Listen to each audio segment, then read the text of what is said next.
Pessoal, tranquilo? Estamos aí juntos de novo por mais uma aulinha.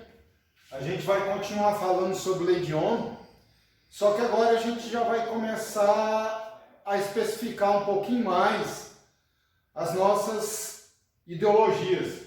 Então veja bem, a gente já vai começar a falar sobre Kirchhoff. Eu vou direto na segunda lei, depois a gente retorna na primeira. Essa segunda lei de Kirchhoff, ela é conhecida também como lei das malhas, correto? Ou lei das tensões de Kirchhoff, LTK, beleza? Ou seja, em se tratando de um circuito série, tá? É um circuito mais simples, então a gente vai trabalhar com ele primeiro, tá? Ele refere o quê? A forma como a tensão é distribuída no circuito série. Se eu tenho um circuito com um resistor, a tensão é uma. Se eu tenho um circuito com 12 resistores, eu tenho uma tensão em cada resistor. Então é isso que eu quero saber, tá? Então, para a gente poder entender isso, a gente precisa lembrar aquelas características do circuito série, que a gente já vem falando. A gente sabe que o circuito série fornece apenas um caminho para a passagem dos elétrons, para a passagem da corrente, correto? Ou seja, ela sai da sua fonte, passa pelos componentes e retorna para a fonte. Você só tem um caminho, correto? A intensidade da corrente é a mesma em todo o circuito série, correto? Ou seja, desde o instante que ela saiu da fonte, passou pelos componentes e retornou para a fonte, em qualquer ponto do seu circuito, a sua corrente é a mesma, tá? O funcionamento de qualquer componente ou consumidor depende do funcionamento de cada consumidor restante, ou seja, ou funciona todo mundo ou não funciona ninguém, tá? A gente já falou sobre isso. Então a gente tem essa situação, essa fórmula, aquela que a gente já trabalhou, do triângulo, não é isso? Então, se eu quero saber a corrente, é tensão sobre resistência, beleza? Então, para a gente determinar uma corrente num circuito, no caso do circuito série, a gente precisa determinar quem? O resistor total do meu circuito, para mim poder saber o quê? A corrente total desse circuito, tá? Então, veja bem, eu coloquei aqui um exemplo para vocês, tá? Um circuito a seguir. Então, nós temos aqui uma fonte de 5 volts, nós temos um resistor de 200 ohms, um resistor de 300 ohms e a gente retornou para a nossa fonte, beleza? Aqui nós temos amperímetros que foram colocados em vários pontos do circuito e aqui nós temos um voltímetro para marcar a tensão em cada resistor, beleza? Então, olha só, a gente, primeiramente, para definir a corrente do circuito, a gente precisa saber o quê? O resistor equivalente do circuito. Como no resistor, no circuito, a gente tem dois resistores em série, um de 200 e um de 300. Então, o nosso resistor equivalente vai ser o quê? 500 ohms, beleza?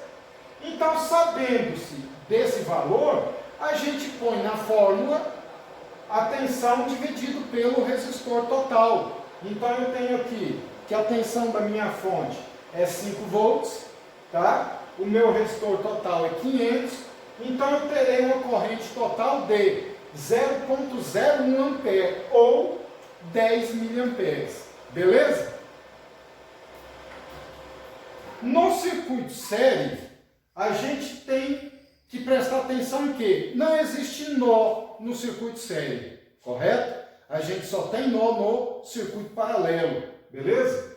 Isso significa que os terminais de carga estão ligados diretamente na fonte, tá? Então, por causa disso, a tensão nos componentes no circuito série é diferente da tensão da alimentação, beleza?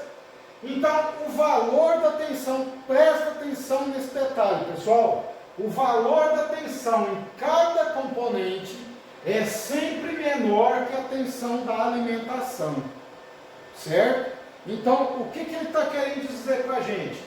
Se a minha fonte é 5 volts, a queda de tensão nesse resistor é menor que 5 e a queda de tensão nesse resistor é menor que 5. É isso que ele quis dizer lá. Porque não tem como você ter uma queda de tensão aqui maior do que a sua fonte está te dando, correto?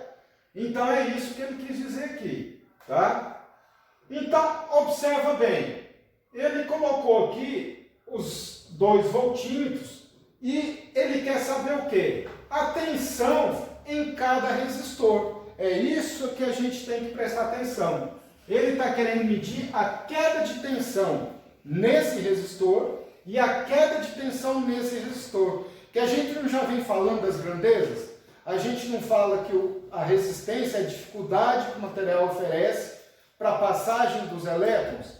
Ou seja, então, como aqui eu tenho uma resistência e está chegando uma tensão de 5 volts aqui, o que ele está querendo dizer para você? Vai ser gasto uma tensão aqui para poder realizar o trabalho. Qual é o trabalho? Os elétrons passarem por esse resistor.